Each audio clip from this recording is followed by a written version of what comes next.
मैं तुम्हारे साथ एक रात की शादी करूंगा।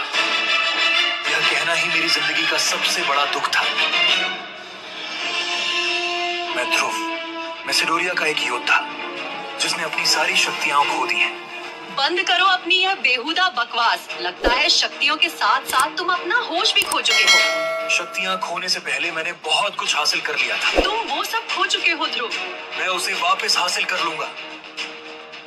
जुबान संभाल कर ध्रुव, जानते भी हो तुम किससे बात कर रहे हो? अच्छी तरह जानता हूँ।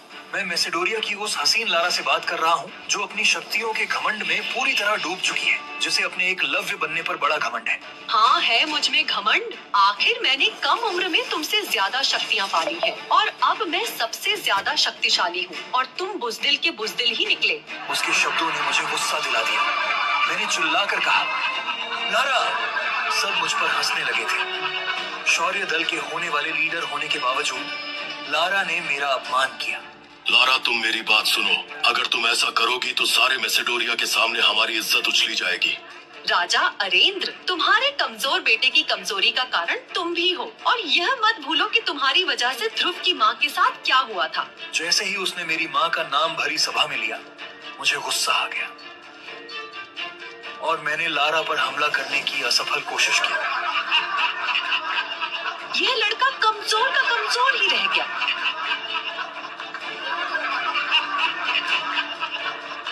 लगता है इसके साथ भी वही होने वाला है जो इसकी माँ के साथ हुआ था।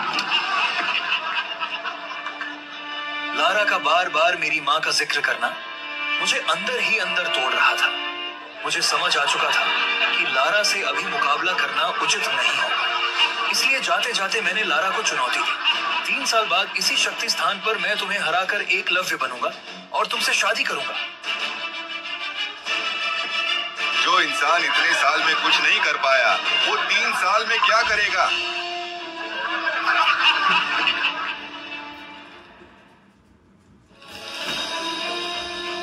कुछ दिनों बाद जब मैं अकेला अपने कमरे में बैठा हुआ था, तभी बाबा मेरे कमरे में आए। ध्रुव, याद है ना आज शक्ति स्तंभ पर तुम्हें अपनी शक्तियों का परीक्षण करने जाना है? हाँ बाबा, मुझे याद है।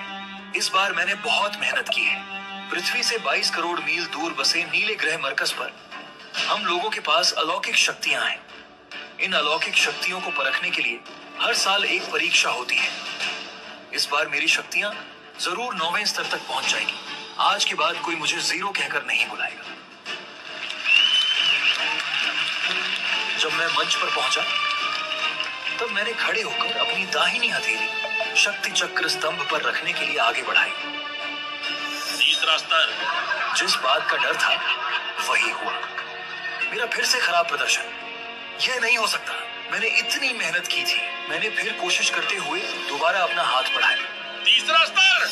अरे तू एक लूजर है, 0 है 0। यह सब सुनकर बाबा क्रोध में वहां से चले गए, लेकिन तभी मेरी बचपन की दोस्त ईरा वहां आ गई।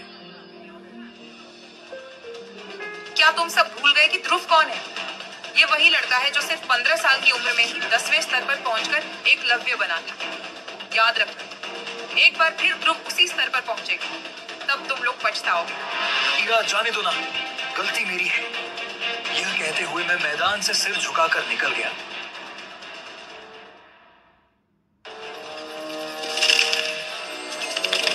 आखिर क्यों मुझे आप अकेले छोड़ के चली गई माँ? आखिर क्यों वह हर चीज मुझसे दूर चली जाती है जिससे मैं सबसे ज्यादा प्यार करता हूँ? माँ, अब मैं इस शरीर को त्याग कर आपकी दुनिया पे चला आऊंगा। चिंता क्यों करते हो ध्रुव? मैं तो हमेशा से तुम्हारे साथ हूँ। कौन है वहां? मुझे इधर उधर ढूंढना बंद करो ध्रुव, मैं तो तुम्हारी अंगूठी में हूँ। इतना सुनते ही मैंने अपने हाथ की अंगूठी की तरफ देखा।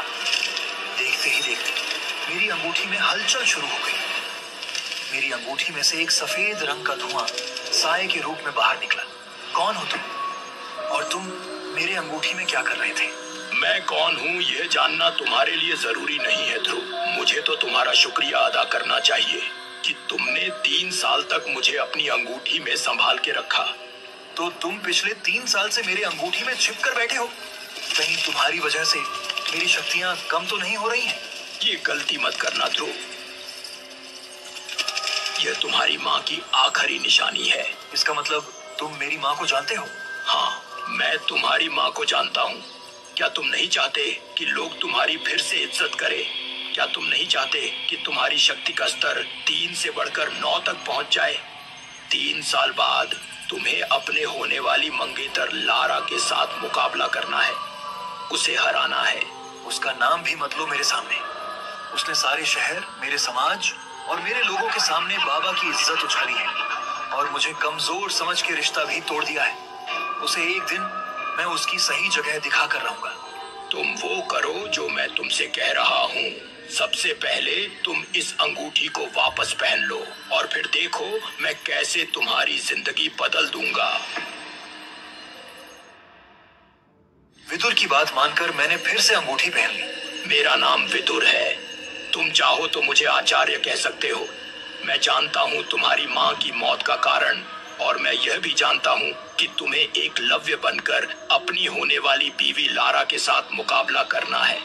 अगर तुम चाहो तो मैं तुम्हें मरकज का सबसे शक्तिशाली योद्धा बना सकता हूँ, पर उसके लिए तुम्हें मेरी 3 शर्तों का पालन करना होगा। मंजूर है। मेरी पहली शर्त यह है कि तुम्हें मुझे अंगूठी से आजाद करना होगा। मंजूर है।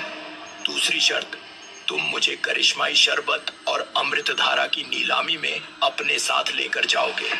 मुझे मंजूर है। तीसरी शर्त, मेरी तीसरी शर्त सुनने से पहले तुम्हारी माँ का लिखा आखिरी खत पढ़ लो। जैसे ही मैंने अपनी माँ का लिखा खत पढ़ा, मेरे पैरों तले जमीन खिसक गई। तुम्हें अपनी माँ की मौत का बदला लेना होगा और उसके लिए तुम्हें अपनी होने वाली बीवी के साथ शादी की पहली रात।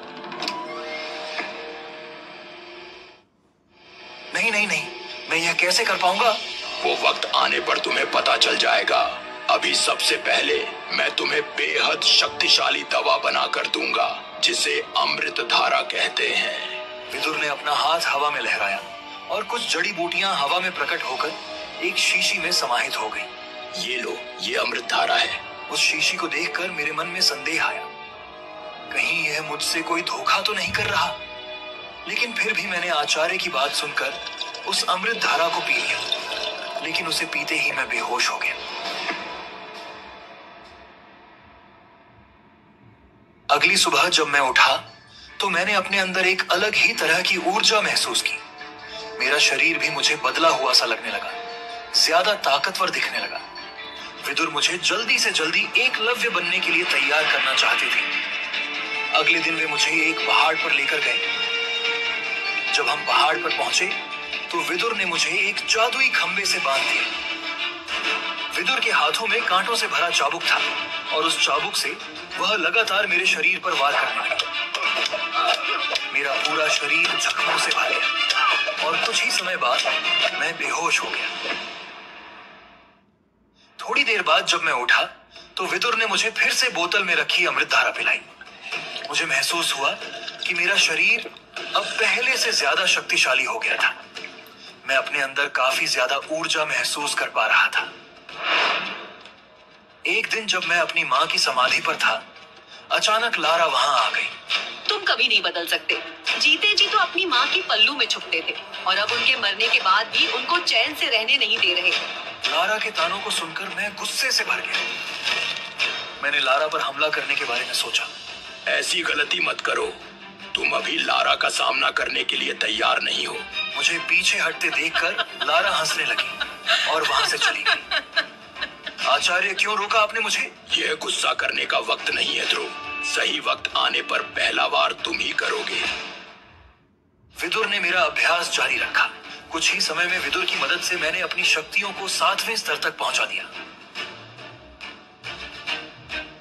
मेरा ध्रुव एक सुपर योद्धा है। अंत में मैं परीक्षा के मैदान में पहुंच गया। इस परीक्षा को युवा समारोह के नाम से जाना जाता था।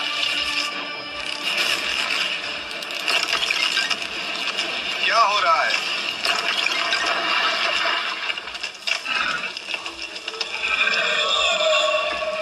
मेरे शरीर से ऊर्जा की लहरें निकलने लगी। लारा ने डरते हुए मेरी तरफ देखा। तीसरी शर्त याद है ना? लारा!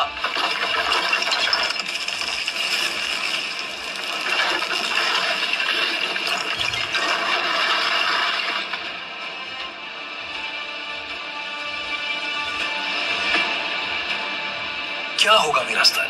क्या मैं लारा को दी गई चुनौती जीत पाऊंगा? और आखिर क्या थी विदुर की तीसरी शर्त?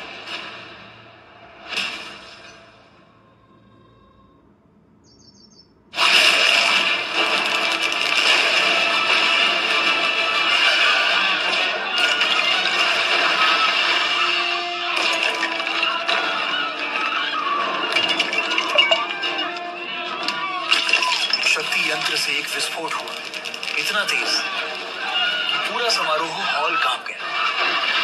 धुआं और प्रकाश की एक चकाचौंध के बीच मैं हवा में उछला और फिर जमीन पर गिरा। ध्रुव! देखते ही देखते मेरी आंखों के सामने अंधेरा छा गया। जब मेरी आंखें खुली तो मैं अपने कमरे में था। मेरा सिर दर्द से फट रहा था, लेकिन मेरे शरीर में एक अजीब ऊर्जा बह रही थी। वो जाग गया है। मेरे पिता अरेंद्र खिड़की के पास खड़े थे। जब उन्होंने ईरा की बात सुनी तो वे मुड़े। उनके चेहरे पर चिंता और उम्मीद दोनों थी। क्या हुआ? तुम्हारे छूने पर शक्ति परीक्षण यंत्र फट पड़ा। ऐसा पहले कभी नहीं हुआ। अधिकारी अभी भी यह पता लगाने की कोशिश कर रहे हैं कि क्या हुआ था। यंत्र तुम्हारा स्तर रिकॉर्ड करने से पहले ही फट पड़ा। कोई नहीं जानता कि तुम्हारा शक्ति स्तर क्या है। पूरा शहर इसके बारे में बात कर रहा है।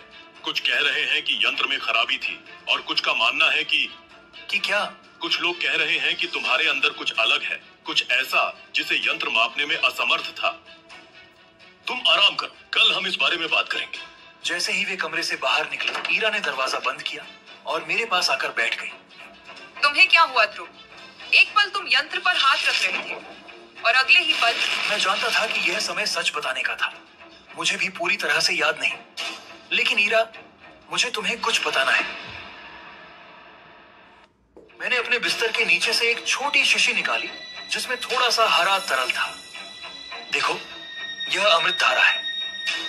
मैं इसे पिछले कुछ हफ्तों से ले रहा हूं। मुझे लगता है कि यही वह चीज है जिसने मेरी शक्ति को प्रभावित किया है।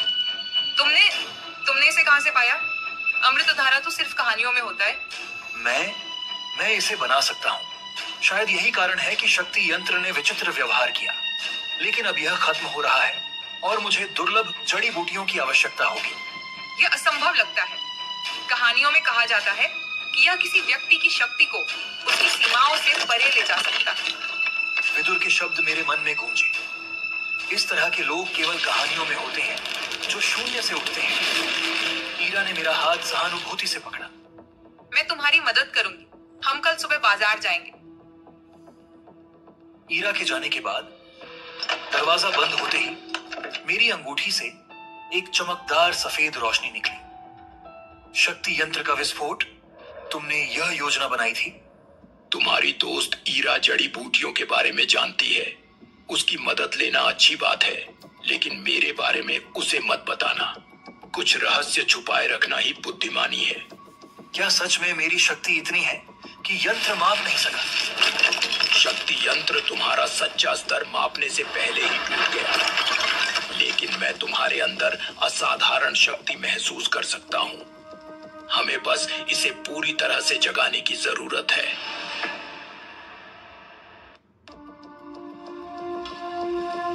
अगली सुबह ईरा मेरे साथ बाजार गई। मेसोडोरिया की भीड़ भरी गलियों में हमारे बारे में बातें हो रही थी। मुझे चोरी छिपे देख रहे थे, कुछ उत्सुकता से, कुछ डर से। ये तो वही है जिसने शक्ति यंत्र को तोड़ दिया। कहते हैं उसकी शक्ति मापने से परे है। मैंने उन्हें अनसुना करके विदुर की दी गई सूची पर ध्यान लगाया।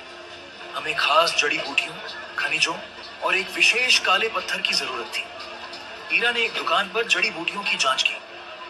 क्या तुम इसके बारे में निश्चित हो ध्रुव? ये कुछ सबसे दुर्लभ जड़ी बूटियां हैं और लोग पहले से ही तुम्हारे बारे में बहुत कुछ बोल रहे हैं। मुझे शक्तिशाली होना है ईरा, लेकिन सिर्फ शक्तिशाली होना काफी नहीं है। मुझे अपने दल का सम्मान वापस लाना है। मैं तुम्हारी मदद करूंगी। हम इन सभी चीजों को ढूंढेंगे।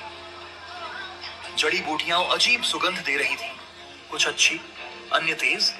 काला पत्थर देखने में साधारण था, लेकिन किसी तरह की ऊर्जा से भरा हुआ, जिसे मैं महसूस कर सकता था। जब मैं घर पहुंचा, विदुर सामान की अच्छी तरह से जांच करते हुए संतुष्ट लग रहे थे। अच्छा, बहुत अच्छा। अब हम शुरू करते हैं। उन्होंने मुझे गर्म पानी लाने को कहा, फिर उसमें अलग अलग जड़ी बूटियां मिलाई। पानी धीरे धीरे रंग बदलने लगा और एक चमकदार हरे रंग में बदल गया जो अंदर से जगमगा रहा था। अमृत धारा, देवताओं का अमृत। अब एक सरल परीक्षण, अपनी हथेली पर आग बुलाओ। विदुर ने मुझसे एक अजीब परीक्षण करने को कहा जिसके बारे में मुझे पहले कभी पता नहीं था। आग? मैंने कभी... बस ध्यान लगाओ, क्षमता अब तुम्हारे अंदर है। मैंने आंखें बंद कर ली और विदुर के निर्देश अनुसार अपनी हथेली पर ध्यान लगाया।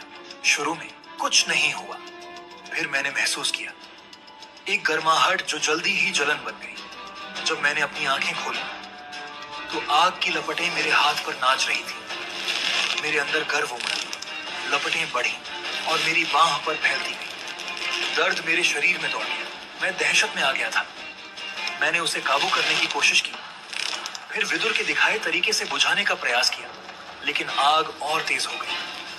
मेरी नजर धुंधली हो गई, मैं अपना होश खोने लगा। आखिरी चीज जो मुझे याद है वह विदुर का चेहरा था, चिंतित नहीं बल्कि संतुष्ट।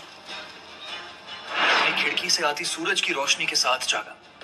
पिछली रात की यादें धुंधली थी, आग, दर्द, अंधेरा, लेकिन मेरा शरीर अलग महसूस हो रहा था, मजबूत।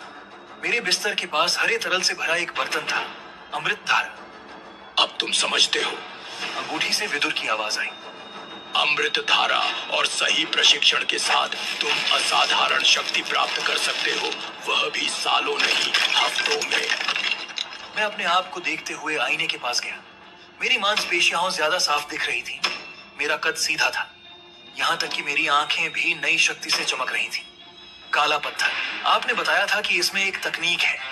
शून्य दाब हस्त तकनीक, 1 क्लास 2 तकनीक, हालांकि निचले स्तर की, लेकिन यह भी मैसेडोरिया के ज्यादातर योद्धाओं से बेहतर है। मैं इसे कब सीख सकता हूँ? अभी नहीं, तुम्हें पहले अपनी शक्ति को पूरी तरह विकसित करना होगा और उसके लिए हमें असली प्रशिक्षण शुरू करना होगा।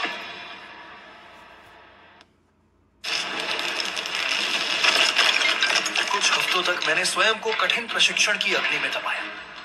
प्रशिक्षण के बाद मैंने महसूस किया कि हमारा अमृत धारा खत्म हो रहा था। मैंने बर्तन को देखा तो उसका हरा रंग फीका पड़ने लगा था। हमें और अमृत धारा बनाने की जरूरत है, लेकिन सामग्री के लिए मेरे पास पैसे नहीं है। तुम ईरा से नहीं पूछ सकते? नहीं, मैं उस पर और बोझ नहीं डाल सकता, और अगर वह सवाल पूछने लगी तो अगर उसे आपके बारे में पता चल गया। हमारे पास एक विकल्प है, हमारे पास एक अंतिम खुराक बची है, हम इसे बेच सकते हैं। बेच दें? कौन अमृत धारा के लिए पैसे देगा? वे लोग जो किसी भी कीमत पर शक्ति चाहते हैं। तुम भेष बदल कर दरबार नीलामी घर जाओगे, मैं तुम्हारे जरिए बोलूंगा। कोई नहीं जानेगा कि यह शौर्य दल का राजकुमार है जो जादुई काढ़े बेच रहा है। और अगर ईरा को पता चल गया? उसे पता नहीं चलेगा, यह सिर्फ एक बार की बात है। हम पैसा कमाएंगे, फिर से सामग्री खरीदेंगे और तुम्हारा प्रशिक्षण जारी रखेंगे। मेरे पास क्या विकल्प था? अमृत धारा के बिना मेरी शक्तियां बढ़ना असंभव था। हमने नीलामी के लिए अमृत धारा का एक हल्का संस्करण बनाया। इसके गुणों को दिखाने के लिए पर्याप्त लेकिन पूरी ताकत नहीं।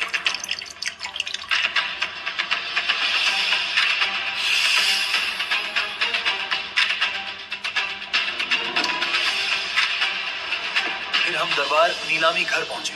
दरबार नीलामी घर डरावना था। मैसेडोरिया के सबसे अमीर और शक्तिशाली लोग वहां नियमित रूप से दुर्लभ और कीमती वस्तुओं पर बोली लगाने के लिए इकट्ठा होते थे। मैंने सिर से पैर तक काले कपड़े पहने थे और एक मास्क जो मेरे चेहरे को पूरी तरह से ढक रखा था। जैसे ही मैं जांच कक्ष के पास पहुंचा, मेरा दिल तेजी से धड़क रहा था। मुझे डर था कि हम पकड़े ना जाएं। अंदर मैं एक सहायक से मिला जिसने मेरी चीज को शक से देखा। यहाँ रुको। जब वह लौटा तो उसके साथ एक बुजुर्ग आदमी थे जिनकी तेज आंखें थीं। चरक गुरु शहर के सबसे सम्मानित डॉक्टरों में से एक। चरक गुरु ने अमृत धारा की बोतल अनुभवी नजर से देखते हुए उन्होंने इसे खोला, सामग्री को सूंघा, फिर एक बूंद को कुछ पाउडर के साथ मिलाया और वह गहरे हरे रंग में बदल गया। विदुर अब मेरे द्वारा बोलने लगे थे। अमृत धारा यह शक्ति के स्तरों को बढ़ाने और प्रशिक्षण के दौरान चोटों को ठीक करने में मदद करता है।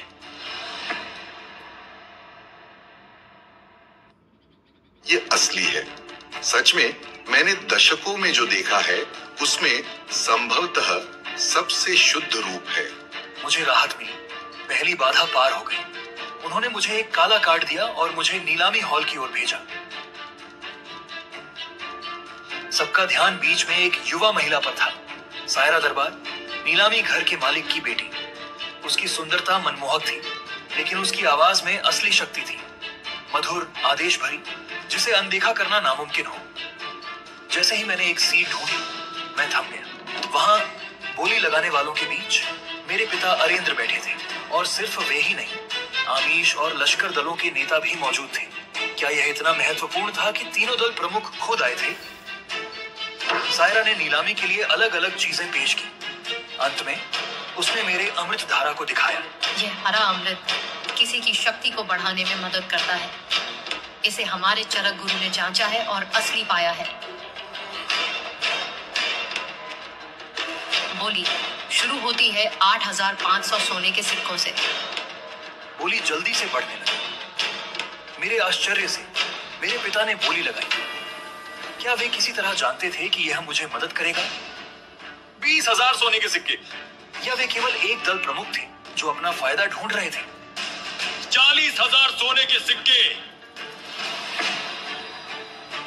बिक गया 40,000 सोने के सिक्कों में। मैं हैरानी से बैठा रहा। मेरे अपने पिता ने अभी मेरी बनाई चीज खरीदी थी। अनजाने में वे मेरे प्रशिक्षण के लिए पैसे दे रहे थे। नीलामी के बाद मैं अपना भुगतान लेने के लिए जांच कक्ष में वापस गया। एक हरा कार्ड जिसमें 40,000 सोने के सिक्के थे, एक छोटा टैक्स काट कर। जैसे ही मैं जाने की तैयारी कर रहा था, सायरा दरबार खुद चरक गुरु के साथ अंदर आई। क्या तुम अमृत धारा के मालिक हो? मुझे लगता है तुम मेसोडोरिया शहर में पहली बार आए हो। मैं चुप रहा, विदुर को मेरे जरिए जवाब देने देते हुए। वह मुझे उत्सुकता से देख रही थी, साफ तौर पर मास्क के पीछे का चेहरा पहचानने की कोशिश करते हुए। मैं इस नीलामी की अनुमति देने के लिए आपका धन्यवाद करता हूँ। क्या हम अब भुगतान पर बात कर सकते हैं? वह मेरे व्यावसायिक लहजे से हैरान लग रही थी। शायद वह आदि थी कि पुरुष उसकी सुंदरता से प्रभावित हो जाते हैं। मुझे दरबार परिवार के निशान वाला एक क्रिस्टल कार्ड देते हुए वो मुस्कुराई। आगे की नीलामियों के लिए एक विशेष कार्ड, कम टैक्स दर के साथ। मैंने इसे चुपचाप ले लिया, सोचते हुए कि क्या मुझे कभी इस जगह पर लौटने की जरूरत होगी।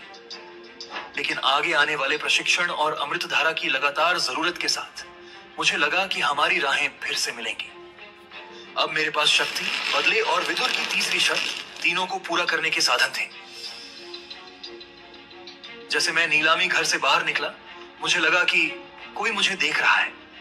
आखिर कौन हो सकता है और ये मेरा पीछा क्यों कर रहा है?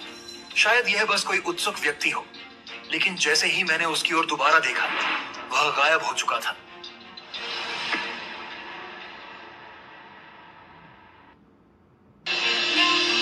आकाश में तूफान के बादल इकट्ठे हो रहे थे। रात के अंधेरे में बिजली चमक रही थी। दरबार नीलामी घर के कक्ष में सायरा दरबार अपनी खिड़की के पास खड़ी थी। उसकी आंखों से अमृत धारा बेचने वाले उस रहस्यमयी मास्क पहने व्यक्ति की छवि हट नहीं रही थी। तभी अचानक चरक गुरु ने दरवाजा खटखटाया। उनका चेहरा गंभीर था। सायरा बेटी, तुम्हें कुछ बताना है। क्या हुआ गुरुजी? उस अमृत धारा के बारे में जो हमने नीलामी में रखी थी, मुझे उसके विषय में गंभीर चिंताएं हैं। किस प्रकार की चिंताएं? क्या तुम्हें याद है 100 साल पहले की वह आपदा जिसने मेसोडोरिया को हिलाकर रख दिया था, जब पहली बार अमृत धारा इस शहर में आई थी? आप किस बारे में बात कर रहे हैं? अमृत धारा तब भी इसी तरह से आया था, एक अजनबी के हाथों। वह अजनबी भी रहस्यमयी था। उसके पास भी अनोखी शक्तियां थीं और उसका आगमन कई रहस्यों से घिरा था। लेकिन शक्ति का वह दावा झूठा निकला। अमृत धारा की शक्ति ने कई क्षेत्रों को तबाह कर दिया। हजारों लोग मारे गए। इतिहास के इस तरह से दोहराए जाने से मैं बहुत चिंतित हूँ। चरक गुरु, ये आप कैसी बातें कर रहे हो? क्या आपको लगता है कि मैं इस तरह का कोई काम करूंगी? मैंने इस नीलामी की दुनिया में इतने साल यूं ही बर्बाद नहीं किए। मुझे सब मालूम है कि मुझे किसके साथ क्या करना है। उम्मीद करता हूँ कि ऐसा ही हो। मैं तो बस तुम्हें आगाह कर रहा था। जिज्ञासा, क्रांति और विनाश दोनों का द्वार है। इनमें से किसी के भी चक्कर में मत पड़ना। यह कहकर चरक गुरु वहां से चले गए।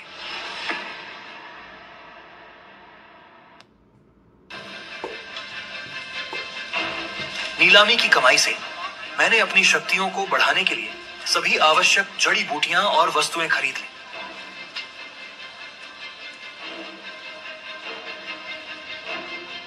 शौर्य महल में वापस आकर मैंने अपने कमरे में ध्यान से उनका अध्ययन किया। विदुर ने मुझे उनके उपयोग के बारे में सिखाया।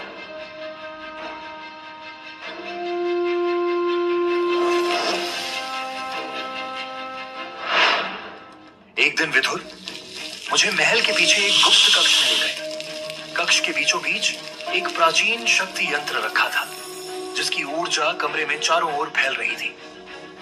यह शक्ति यंत्र हजारों वर्षों से हमारे कुल की क्षमता को मापता आया है। आज हम इसका उपयोग तुम्हारी वास्तविक क्षमता को जानने के लिए करेंगे। क्या यह सुरक्षित है? बिल्कुल नहीं, लेकिन हमें जानना होगा। उन्होंने मुझे यंत्र के सामने खड़ा होने का निर्देश दिया। मैंने अपने हाथ यंत्र के ऊपर फैलाए, जैसा विदुर ने बताया था। धीरे धीरे यंत्र एक हल्के नीले रंग से चमकने लगा। अचानक यंत्र से तेज प्रकाश निकला और पूरा कमरा एक चकाचौंध करने वाली रोशनी से भर गया। प्रकाश धीरे धीरे कम हुआ तो मैंने देखा कि यंत्र के कुछ हिस्सों पर दरारें पड़ गई थी। विदुर स्तब्ध खड़े थे। उनकी आंखें विस्मय से फैली हुई थी। अविश्वसनीय, मैंने आज तक ऐसा कुछ नहीं देखा। क्या हुआ? क्या गलत हो गया? विदुर ने अपना सिर हिलाया, जैसे किसी सपने से बाहर आ रहे हों। कुछ भी गलत नहीं हुआ ध्रुव, बल्कि हम इस बारे में बाद में बात करेंगे। अभी के लिए प्रशिक्षण जारी रखना है। उस दिन के बाद विदुर ने मेरी शक्तियों के बारे में कोई बात नहीं की, न ही यंत्र का फिर से उल्लेख किया। हफ्तों के कड़े प्रशिक्षण के बाद मेरी क्षमताओं में निरंतर वृद्धि होती गई। ऐसी प्रगति जो पहले कल्पना से परे थी।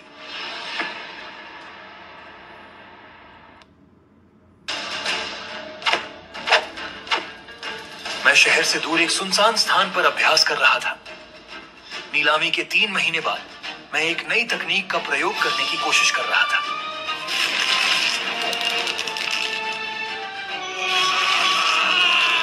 ऑक्टेन विस्फोट।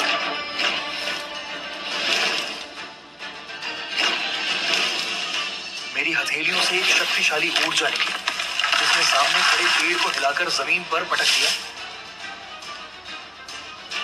और एक गोलाकार गड्ढा छोड़ दिया।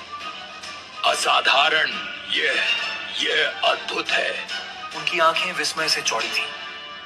क्या हुआ आचार्य? तुम्हारी प्रगति। मैंने ऐसी प्रगति किसी शिष्य में पहले कभी नहीं देखी। प्रशिक्षण जारी रखो। अभी तुम्हारी क्षमता की सीमाओं का अनुमान लगाना जल्दबाजी होगी। जारी रखें। आपको लगता है कि मैं और आगे बढ़ सकता हूं? जारी रखो ध्रुव, लेकिन याद रखो, नियंत्रण और अनुशासन के बिना पतन निश्चित है। विदुर की आंखों में कुछ अजीब था, जैसे वे एक साथ उत्साहित और भयभीत दोनों थे। मुझे लगा जैसे वे कुछ और कहना चाहते थे, पर रुक गए। समय रेत की तरह होता है, देखते ही देखते आंखों के सामने से निकल जाता है। मेरी मांसपेशियां दर्द से कराह रही थीं और मेरे हाथों की नसें उभर आई थीं। इस नई तकनीक का प्रयोग करने के बाद मेरा शरीर लंबे समय तक थकावट महसूस करता था। लारा ने मुझे हराने के लिए पूरे 3 साल दिए थे। वह सोचती थी मैं नहीं कर पाऊंगा। मैं हार मानने वालों में से नहीं हूं, लारा। अब अमृतधारा और विदुर की सीख मेरे भीतर जैसे एक नई आग भर रही थी। हर दिन मैं बदल रहा था, मजबूत हो रहा था।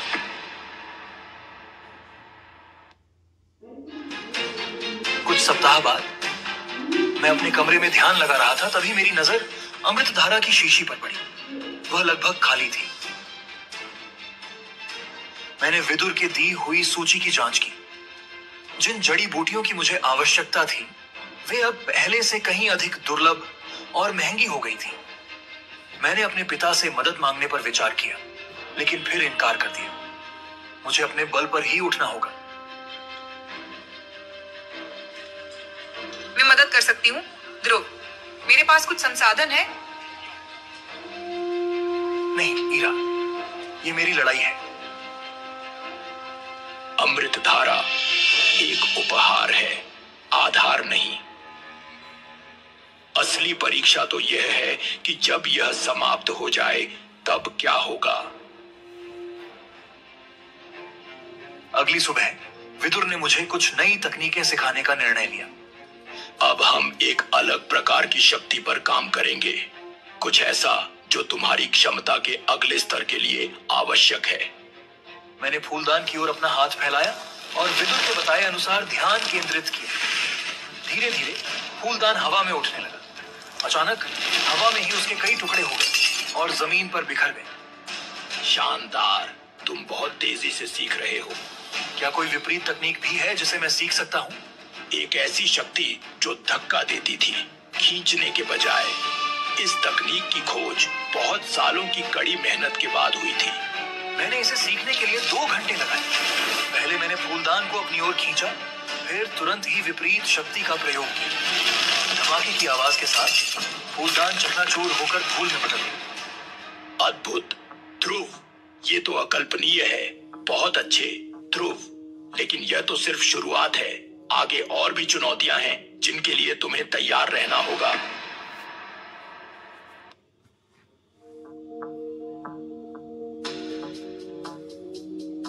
तीन महीने बाद युवा समारोह होगा।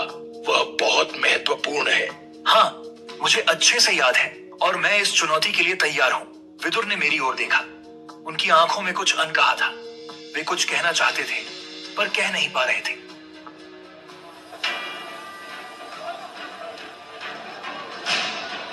तीस दिनों में शक्ति प्रशिक्षण होगा। यह सुनते ही मेरी मुट्ठियां कस गईं।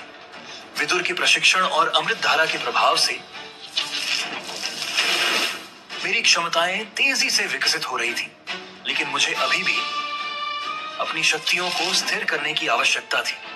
मैं शौर्य महल के गलियारे से गुजर रहा था जब काव्या, एक पुरानी दोस्त, मुझसे टकरा गई। उसने हाल ही में एक प्रशिक्षण में अपनी क्षमताओं का प्रदर्शन किया था और अब सार्वजनिक बोर्ड पर अपनी उपलब्धि की शेखी बघार रही थी। ध्रुव, सुना है तुम्हारा प्रशिक्षण अच्छा चल रहा है। आजकल अकेले ही घंटों प्रशिक्षण करते हो। कोई खास बात है क्या? प्रशिक्षण तो बस प्रशिक्षण है। और तुम्हारा कैसा चल रहा है? निश्चित रूप से थक गई होगी। यह कहकर मैं आगे बढ़ गया।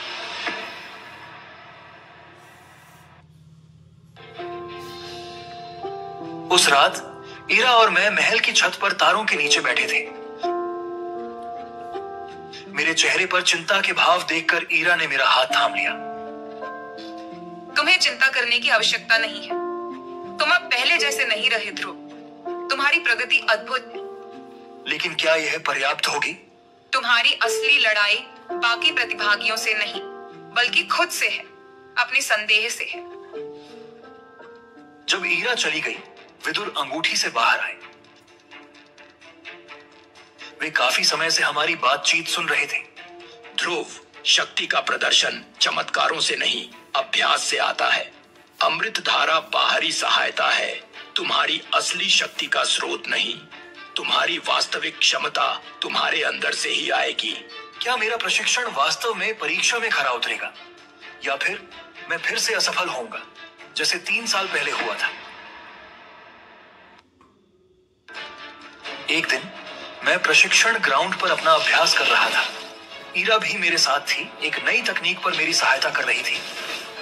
अचानक मैदान पर एक अजीब सी खामोशी छा गई। मैंने मुड़कर देखा कि एक विशालकाय योद्धा मैदान में प्रवेश कर रहा था। यह बल्लार था, एक प्रसिद्ध योद्धा और शौर्य दल के अन्य सदस्य सनी का सबसे करीबी मित्र। सनी, जिसका पूरा नाम सूर्यकांत था, शौर्य महल में अपनी शक्ति और राजनीतिक प्रभाव के लिए जाना जाता था। हालांकि वह मुझसे सीधे विरोध नहीं रखता था, लेकिन उसके चारों ओर हमेशा एक समूह रहता था जो मेरी असफलताओं का मजाक उड़ाता था। बल्लार के बारे में हर कोई जानता था, उसकी निर्दयता, उसकी अपराजेय प्रतिष्ठा। कहा जाता था कि उसकी हड्डियां पत्थर की तरह कठोर थीं और उसकी त्वचा सामान्य हथियारों से घायल नहीं होती थी। अरे देखो कौन यहाँ प्रशिक्षण कर रहा है। वही लड़का जो 3 साल पहले सबके सामने अपमानित हुआ था। मैं पहले तो चुप रहा, मुझे विदुर के शब्द याद आए, हर लड़ाई लड़ने लायक नहीं होती। ईरा तुरंत मेरे और बल्लार के बीच आ गई। उसे कुछ साबित करने की जरूरत नहीं है। ओह, राजकुमारी बचाव में आ गई। क्यों? क्या ध्रुव अब भी कमजोर है? भीड़ के सामने यूं अपमानित होना असहनीय था। बस करो, तुम चाहते क्या हो बल्लार? एक मुकाबला, युवा समारोह के पहले, ताकि सभी देख सकें कि असली शक्ति किसमें है। मैदान में सन्नाटा छा गया, सभी स्तब्ध थे। बल्लार, जिसने कभी हार का स्वाद नहीं चखा, एक ऐसे व्यक्ति को चुनौती दे रहा था जो पिछले 3 साल से असफल रहा है। मंजूर है, युवा समारोह प्रशिक्षण से 1 सप्ताह पहले सभी देखेंगे कि वास्तविक क्षमता किसमें है। बहुत अच्छा, तुम्हारा पतन सबके सामने होगा। चुनौती स्वीकार की गई, दिन तय हो गया और बल्लार अपनी विजयी मुस्कान के साथ मैदान से चला गया। जब हम मैदान से लौट रहे थे, ईरा ने मेरा हाथ थाम लिया और रुक गई। उसकी आंखों में चिंता थी। तुमने यह चुनौती क्यों स्वीकार की ध्रुव? क्या यह अपने आप को साबित करने के लिए है? मैं खुद को साबित नहीं कर रहा हूं ईरा, मैं सिर्फ अपनी क्षमता परखना चाहता हूं। मुझे तुम पर पूरा भरोसा है, लेकिन बल्लार खतरनाक है। उसने कई प्रतिभाशाली युवाओं को हराया है। सावधान रहना।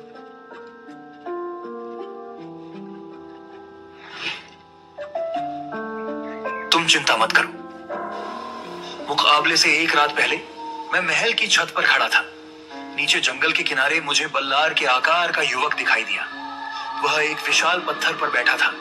उसने अपनी उंगलियां चटकाई और हर बार जब वह ऐसा करता, पत्थर में एक छोटी दरार पड़ जाती। कल हम देखेंगे कि असली शक्ति क्या है।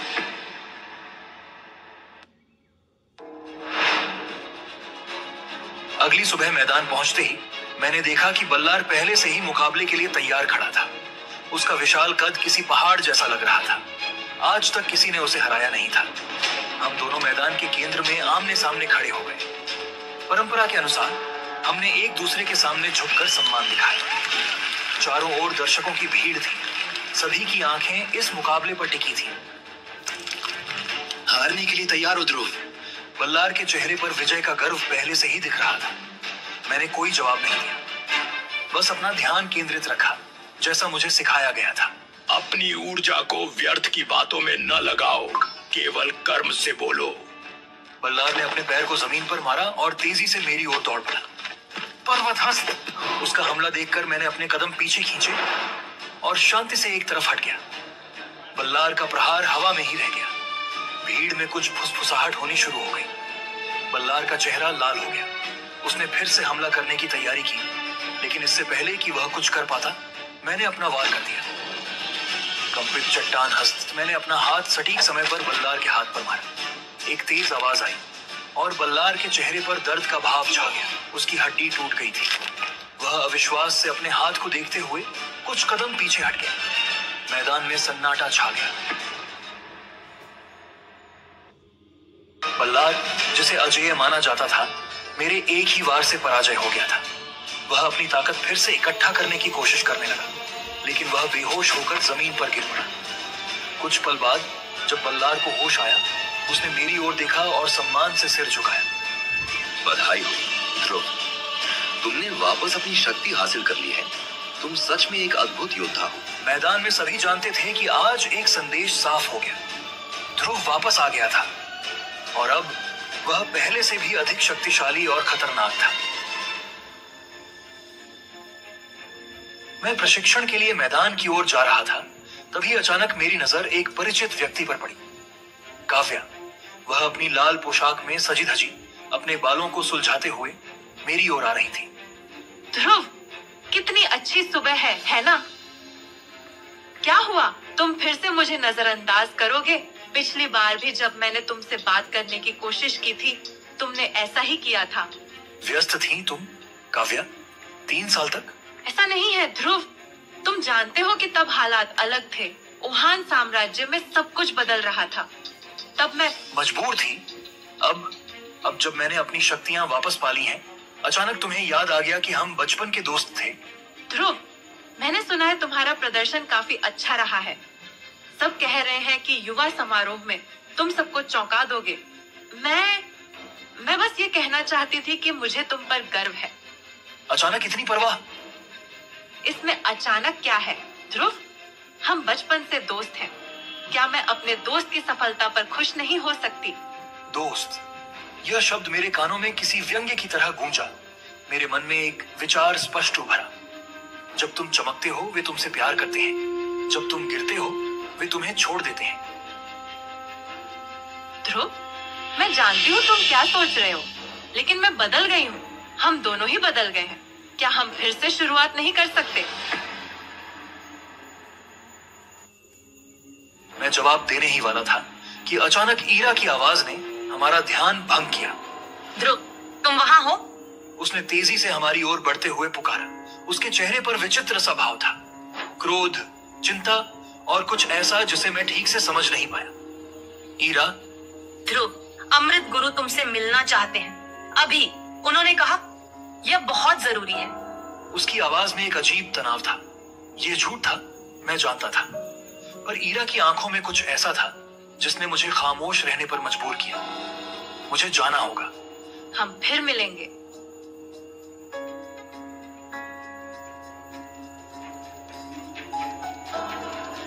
जैसे ही हम काव्या से दूर पहुंचे, ईरा का सारा संयम टूट गया।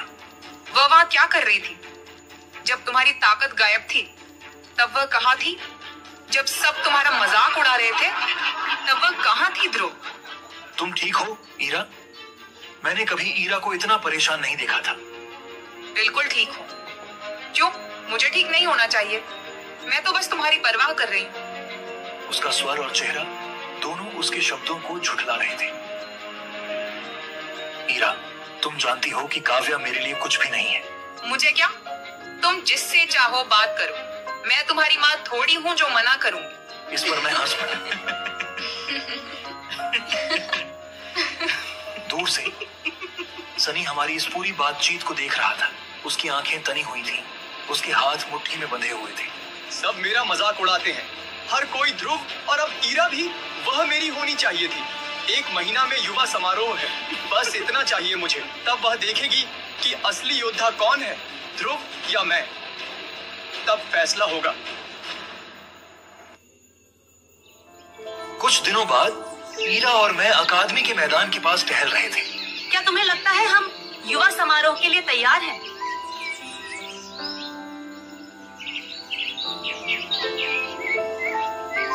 शायद, पर जैसा लोग कहते हैं हम कभी पूरी तरह तैयार नहीं होते।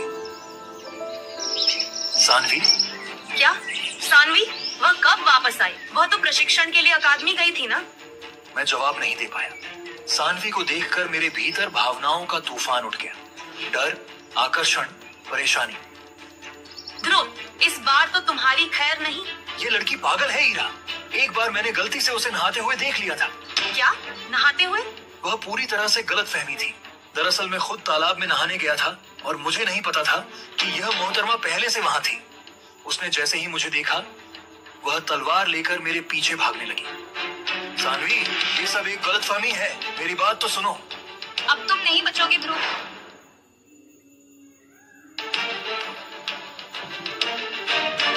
क्यों?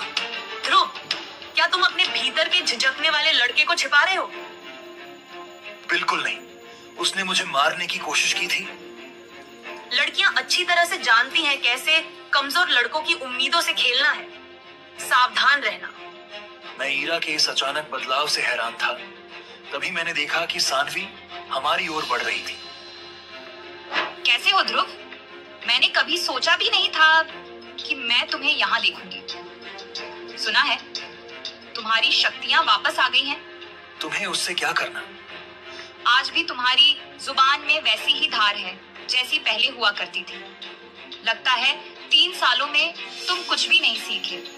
ध्रुव, और तुमने सीखा सानवी? बहुत कुछ ध्रुव, बहुत कुछ। हम चले, हमें तैयारी करनी है। मैंने उसका हाथ पकड़ लिया और हम वहां से चले गए। उस रात मैंने पहले से भी कड़ी मेहनत से प्रशिक्षण किया। विदुर मुझे हर तकनीक बार बार अभ्यास करवा रहे थे।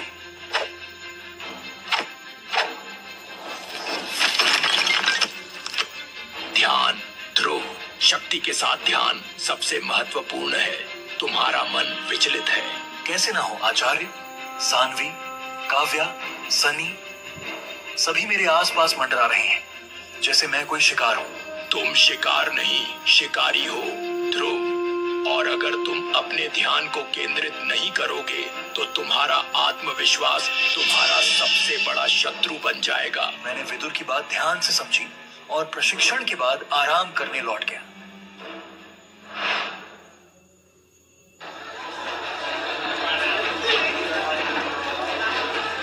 अगले दिन युवा समारोह की तैयारी प्रशिक्षण ग्राउंड पर पूरे जोश से हो रही थी। वहीं किनारे पर ईरा और मैं ग्राउंड के बीच में सज रहे मंच को देख रहे थे। देखो, यहाँ कितने सारे लोग आए हैं। क्या हुआ ध्रुव, डर गए? मैं कभी नहीं। जानते हो, मुझे पता है तुम्हारी शक्ति का स्तर क्या है। क्या? तुम्हें कैसे पता? अरे मूर्ख, मैं तो मजाक कर रही थी। तुम्हारा चेहरा ऐसा लगा जैसे तुमने भूत देख लिया हो। तुम्हें मजाक सूझ रहा है? आज का दिन मुझे डरा दिया था तुमने। क्यों? क्या छिपा रहे हो तुम ध्रुव? कुछ नहीं, बस मैं नहीं चाहता कि कोई मेरी शक्ति के बारे में अनुमान लगाए। ईरा कुछ कहने ही वाली थी कि शंख बजने लगा। युवा समारोह शुरू हो गया था।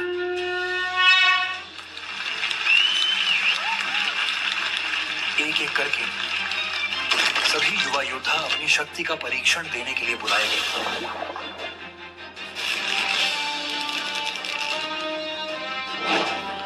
सनी ने अपनी बारी पर 8 सितारे दिखाए, जिससे भीड़ में वाहवाही की गूंज उठी। उसने मेरी ओर एक घमंडी नजर डाली, मानो कह रहा हो, क्या तुम इससे बेहतर कर सकते हो? ध्रुव, आखिरकार मेरा नाम पुकारा गया। नेक्स्ट पार्ट देखने के लिए हमारे YouTube चैनल को सब्सक्राइब व बेल आइकन के बटन को दबाना ना भूलिए।